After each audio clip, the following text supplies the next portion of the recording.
দক্ষিণ ২৪ পরগনার বারুইপুরে সম্প্রতি ঘটে যাওয়া একটি অত্যন্ত নৃশংস ও মর্মান্তিক ঘটনাকে কেন্দ্র করে গোটা এলাকা উত্তাল হয়ে উঠেছে। ঘটনাটির সংক্ষিপ্ত বিবরণ নিচে দেওয়া হলো।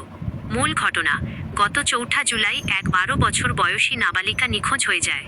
এরপর ৫ই জুলাই রবিবার বারুইপুরের সূর্যপুরের একটি পুকুর থেকে বস্তাবন্দি অবস্থায় তার ক্ষতবিক্ষত মৃতদেহ উদ্ধার হয়।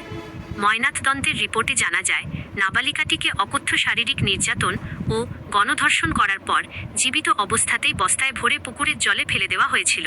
গণপিটুনি ও উত্তেজনা, এই ঘটনা জানাজানি হতেই স্থানীয় বাসিন্দাদের মধ্যে তীব্র ক্ষোভের সৃষ্টি হয়।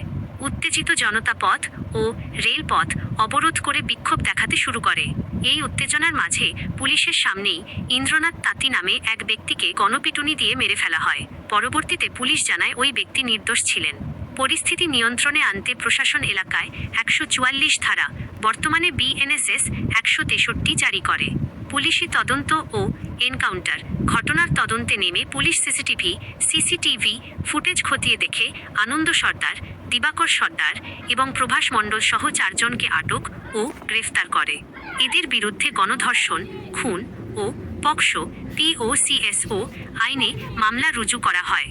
তদন্তের নাটকীয় মোড়, ৭ই জুলাই মাঝরাতে পুলিশ প্রধান অভিযুক্ত প্রভাস মণ্ডলকে নিয়ে ঘটনার পুনর্নির্মাণ ক্রাইম সিন রিকনস্ট্রাকশন করতে জয়নগর বারুইপুর সীমানার সেই পুকুরের কাছে যায়। পুলিশের দাবি, সেখানে প্রভাস এক পুলিশকর্মীর বন্দুক কেড়ে নিয়ে পালানোর চেষ্টা করে এবং পুলিশকে লক্ষ্য করে গুলি চালায়।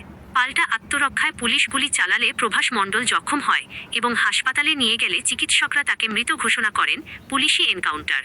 রাজনৈতিক প্রতিক্রিয়া, ঘটনাটিকে কেন্দ্র করে রাজ্যের বর্তমান মুখ্যমন্ত্রী শুভেন্দু অধিকারী নির্যাতিতার পরিবারের সাথে দেখা করেন এবং দোষীদের ফাঁসির সাজা নিশ্চিত করার আশ্বাস দেন। অন্যদিকে বিরোধী দলনেত্রী মমতা বন্দ্যোপাধ্যায় এবং বাম নেতৃত্ব এই ঘটনার প্রতিবাদে এবং নারী নিরাপত্তার দাবিতে কলকাতায় মোমবাতি মিছিল ও বারুইপুরে বিক্ষোভ প্রদর্শন করেন। বর্তমানে এই ঘটনার তদন্তের জন্য একটি বিশেষ তদন্তকারী দল SIT গঠন করা হয়েছে। বেদিথন কোনো কথা হবে না।